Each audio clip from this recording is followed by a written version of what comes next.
Hello, BookTube. I've got some mail for you today, and I'm hoping that the video is more hospitable than recent videos have been. I'm hoping that, first of all, there's no shaky cam. I got rid of the shaky cam by simply acknowledging the fact that if the camera is on the bed, it will shake. I don't know how I did this when I filmed in this location originally. I filmed in this location where you're seeing just a bit of the little book room years ago.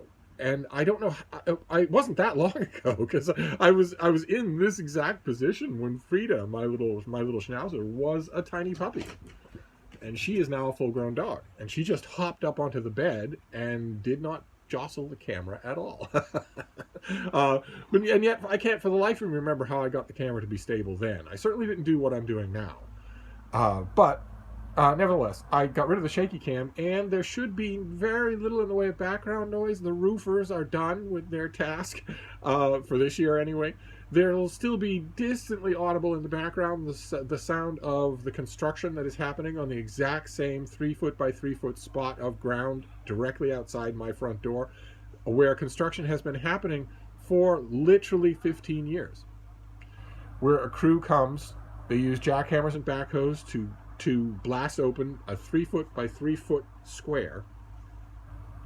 They don't blast it down to anything useful. They don't blast it down to gas mains or water pipes or anything like that. They just blast it down a few inches to bare dirt, and then they stand around.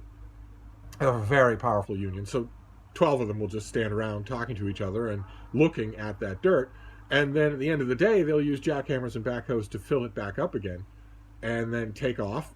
And then come back the next day and do the exact same thing. And they do that they do that for a whole week. And then they take a week off, sometimes 2 weeks off, sometimes 3 weeks off if it's a holiday season. You wouldn't want them to overwork or anything. And then they come back and do the exact same thing again. And one time in the 1990s, I asked them, you know, it's going to seem like a silly question, but why are you doing this? And is it possible for you to do this on some other 3-foot by 3-foot patch of ground somewhere else on this road? This road stretches for 5.5 miles. Is it possible that you could go 4.5 miles, and in between the 4.5 and the miles, I added a few adjectives that are known only to South Boston? Is it possible that you could go 4.5 miles in that direction and do this for a few years or a decade? And it was like, nah, no, buddy, thanks.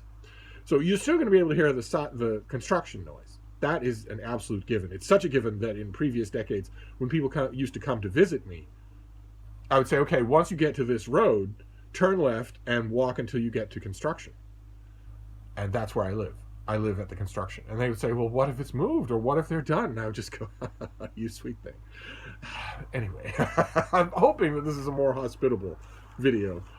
For all the appurtenances. The lighting should be better, the shaky cam should be gone, the construction or noises should be at a minimum. I'm hoping for that. And I want to start off with mail. I've got we'll start off with a few periodicals, and then we'll move on to packages. And the first periodical that I want to mention is just pure outrage. I mean, I love my square-bound lad mags, GQ, Esquire, Vanity Fair, Men's Journal. I love these magazines. I've read them forever and ever. The Men's Journal case from the very beginning, from the very first issue. And sometimes they can be tone deaf. Sometimes they can be annoying when they have ad after ad after ad for processed tobacco. And they've got the Surgeon General mandated gigantic warning box somewhere on the page saying this product can cause mouth cancer, lung cancer, heart disease, brain cancer, that sort of thing. When actually the actual science is that it does. This product does cause that. If you use this product, you're going to get mouth cancer. You're going to get throat cancer. And get around that by saying may, and just having page after page of those full-color, glamorous advertisements like it was the 1930s. I've written letters, discreet letters, to these magazines and said, you know, I love your magazine. I love your editorial board. I love the content that you provide. But this is unbelievably irresponsible of you, and you should stop.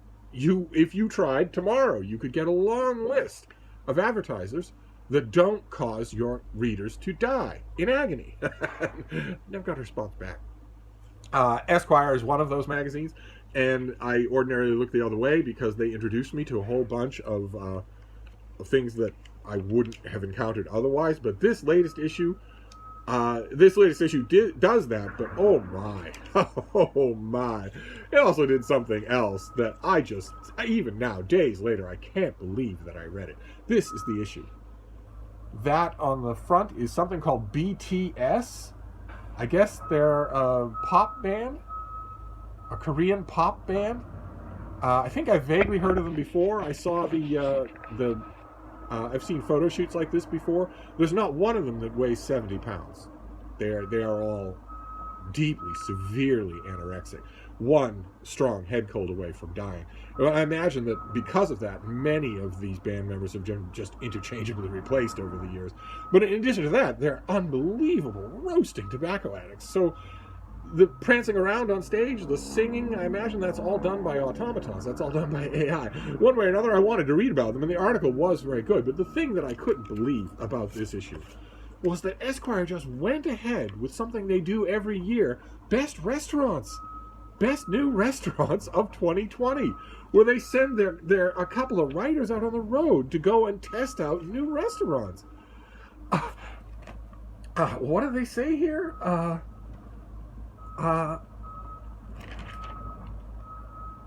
So we decided to improvise. Our culture and lifestyle director, Kevin Sintumangnong, I have no idea how to say his last name, got behind the wheel and drove with his wife and 2 daughters from Brooklyn to the West Coast and all the way back, logging thousands of miles and hitting cities like Denver, Billings, San Francisco, Los Angeles, Phoenix, Kansas City, and Chicago along the way. Meanwhile, I rented a car and bolted south twice, checking out Baltimore and Washington, D.C., as well as Richmond and Charlotte, and points in between, dutifully quarantining at home upon my return. But what about the staff? And what does a Best Restaurants of 2020 article do? What does it possibly do? What is its possible reason for being other than to drum up interest in these places? You should not be going to restaurants. This country is absolutely dying of a pandemic. Absolutely dying of it. 2,500 people die every single day of a totally uncontrolled pandemic in this country. I feel as sorry for restaurants as anybody else. I had one that I absolutely loved. Don't go. Don't go to restaurants. And if you're Esquire, don't frickin' add to the problem by putting Best Restaurants. Here's a new place you just got to try. True, you and your server and everyone at all the tables around you will all die, but nevertheless, you gotta try it. Don't do it. Don't do it. The United States is now roughly a month away from responsible leadership, national leadership. It's long since time, though. It has long since been time, for a year now. It has been time for citizens in this country to ignore whatever noise is coming out of Washington and simply look the facts in the face. No gatherings. Don't gather. What do you actually want? Every single person in this country to sicken and thousands, maybe 1 million of them to die? Is that actually what you want in order to keep up your Friday Chili's meeting with your buddies from the book group? Esquire, if there's one assistant editor that I think is watching, get your act together. Don't put out articles like this again. They are unbelievably, literally homicidally irresponsible. But to get my breath back from that outrage, there was also the Vineyard Gazette, an old-style broadsheet newspaper from the island of Martha's Vineyard. This is delightful. They have these beautiful, high-definition black and white photos that really don't get sung enough. They're absolutely gorgeous in every issue, and they're all through the issue. This one doesn't have anything by yours truly, but it's still delightful to get in the mail. And then there was, of course, my Bible, the TLS, the London Times Literary Supplement, the greatest English language review journal in the world. This one is a little bit, I don't know if you can tell, it's a little bit dimpled because we had torrential rain the other day and this was out in the box for a long time. I have talked with my mail carrier. He's a very nice guy. He's been on the job for probably 5,000 years. He probably delivered Bed Bath & Beyond catalogs to Pharaoh Imhotep. But I've told him many times, look, I know this is the mailbox, but you and I have been talking. My dog has smooched with you many times.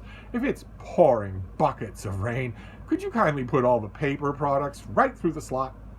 right through the mail slot in the door and into the front hall where rain cannot touch them. And he says, "Oh, yes, absolutely, I will do that." But he doesn't remember from the one beginning of the conversation to the end.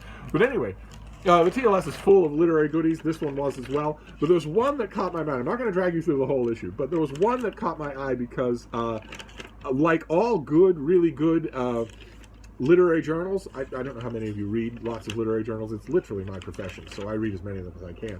But like all really good literary journals, they will not only point out to you new releases that you need to get to.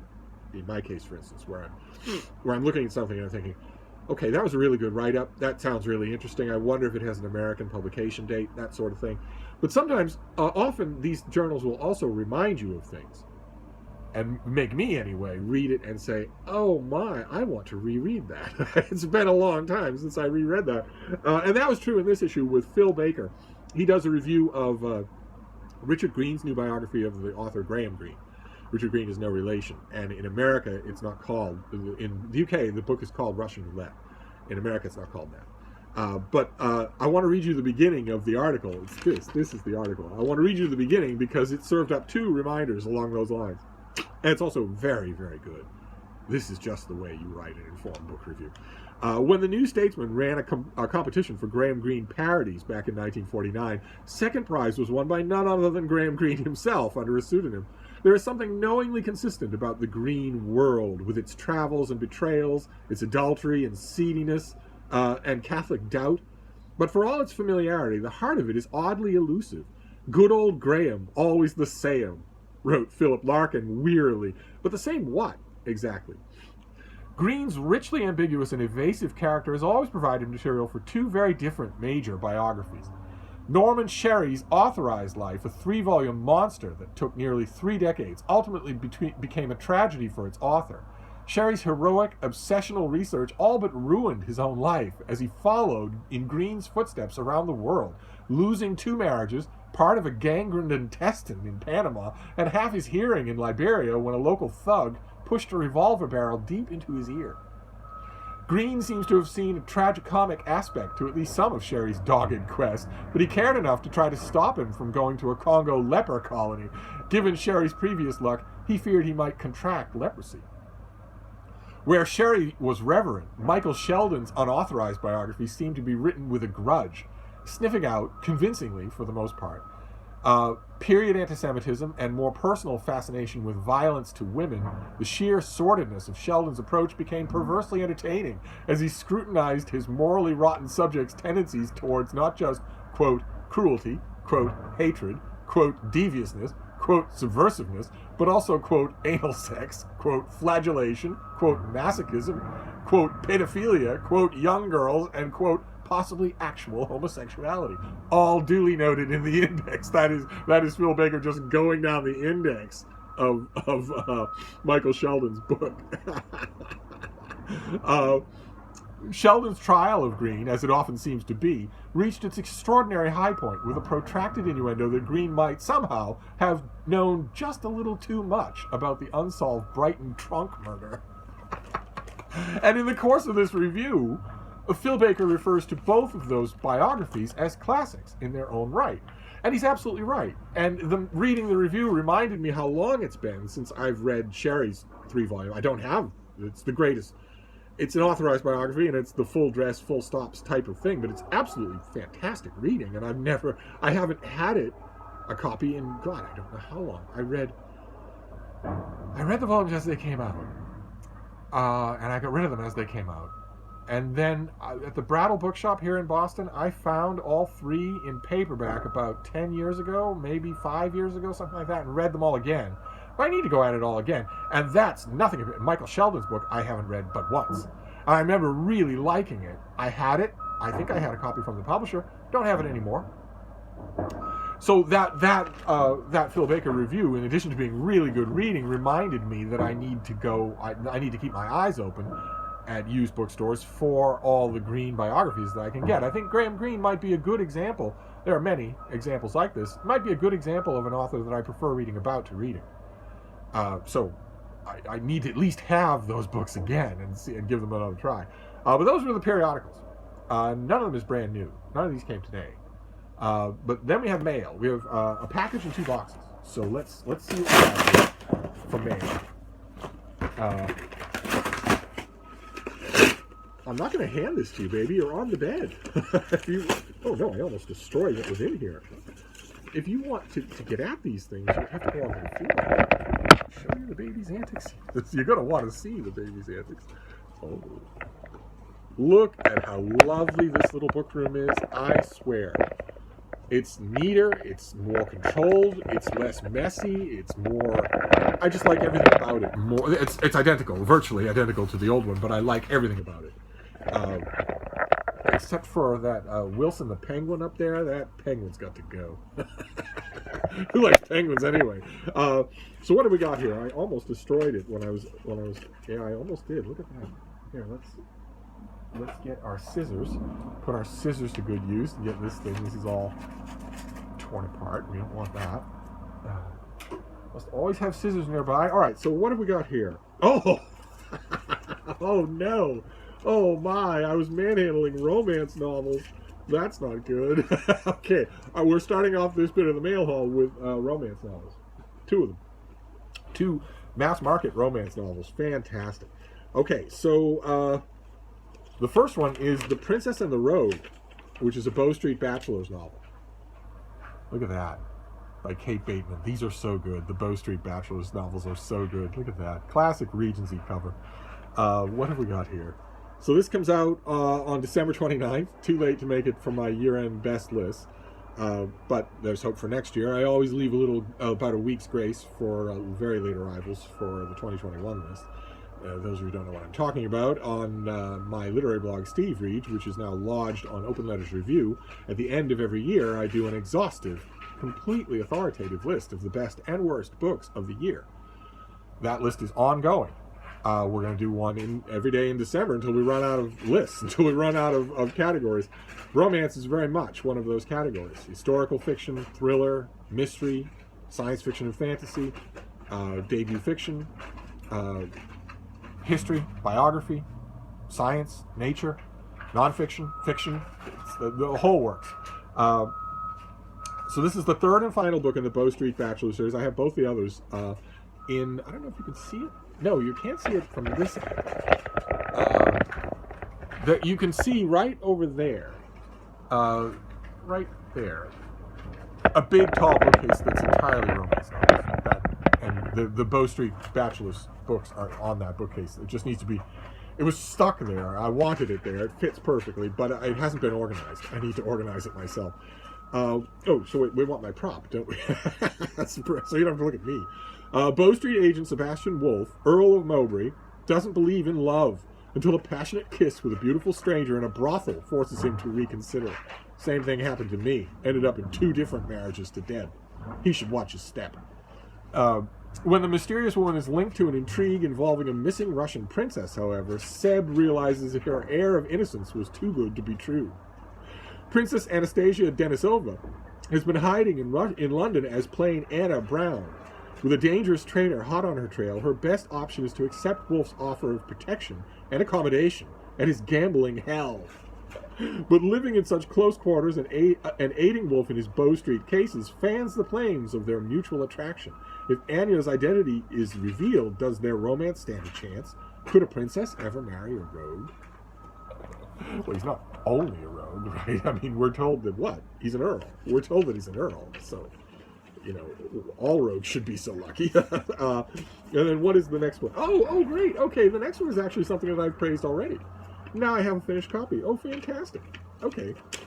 This is part of the McBrides of Texas, even though a large part of it doesn't take place in Texas. This is by Emily March. This is Boone. We saw the last book in this series. I think it was called Tucker. Is that what it was called? I think we saw that last one. Jackson was the last book in the series. It also is on that romance bookcase. Okay, so this also comes out on December 29th. Ugh. But I think this one had a better chance because I had an advance copy of this. There is gorgeous. Absolutely gorgeous. Okay. But gorgeous. Oh my. So, with his smooth talk, rugged good looks, and deep pockets, native Texan Boone McBride appears to be a man who has it all. Few people know about the heartbreak behind his decision to leave home, family, and career for the isolation of a small town in the Colorado Rockies. Luckily, time and life in Eternity Springs has worked its healing magic upon his wounded soul, so when he meets obviously troubled Hannah Dupree, Boone sees a chance to pay his good fortune forward. The last thing he anticipates is tumbling into love. This book was wonderful. Absolutely wonderful. Very glad to have a finished copy. Okay. Maybe he's going to have to package it. All right, so we start off with 2 mass market romances. That's pretty good. It's going to be hard to top that. But we have a chance to top it because the next 2 things are boxes. So let's see what this next one is. Phew. I touched an invoice. Gross. Do you want this, baby? Ah! Did you see that? No, you didn't. You don't care about me prattling about books anyway. What are you doing? What are you doing? You can take that elsewhere. What have we got here? Oh, great. Okay. I don't have a pub sheet for this. We'll do it the old-fashioned way. We'll do it. This is Karen Powell's book, The River Within, from Europa Editions. I think we saw this already in an advanced copy that had no artwork. What have we got here? This is a piercingly evocative novel rooted in the landscape of North Yorkshire. It is the summer of 1955.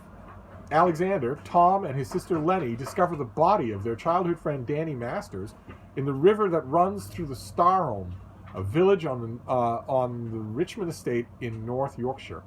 His death is a mystery. Did he jump, or was it just an accident? Yeah, I can just imagine that, right? On page 5, the coroner rules it just an accident. Okay, everybody goes home. No more book. Lady Venetia Richmond has no time to dwell on the death. Newly widowed, she is busy trying to keep the estate together while struggling with death duties and crippling taxation. Alexander, her son and sole heir to Richmond Hall, is of little help. Just when she most needs him, he grows elusive, his behavior becoming increasingly erratic. Could it be connected with the death of Danny Masters? Lenny Fairweather, a child of nature and daughter of the late Sir Angus's private secretary, has other things on her mind too. In love with Alexander, she longs to escape life with her overprotective father and domineering brother. Alexander is unpredictable, though, hard to pin down. Can she be sure of his true feelings towards her? In the weeks that follow the tragic drowning, the river begins to give up its secrets. As the truth about Danny's death emerges, other stories come to the surface that threaten to destroy everyone's plans for the future, and ultimately, their very way of life. Interesting. I don't recall ever having heard this. I wonder when it comes out. I wonder if it's a 2020 release. I'm certainly curious enough to read it now. No problem with for instance, these 2 romances. One of them is a 2020 release. I could read it today. I will read it on the couch today. But this, I don't have a sheet for it, so I'll have to find out. But I'm intrigued enough to want to read it now. Then we have this last box. It's a little bit oversized. Could be an art book of some kind. I think the baby wants some cardboard. Do you want some cardboard, baby? Oh. I swear, none of you care about what I'm saying about these books anyway. You only care about the bean. Another one? Oh.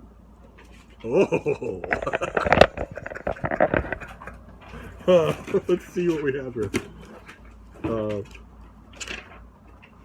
Oh, great. All right, great. I think this is another book that I've also praised to you. It's a finished copy.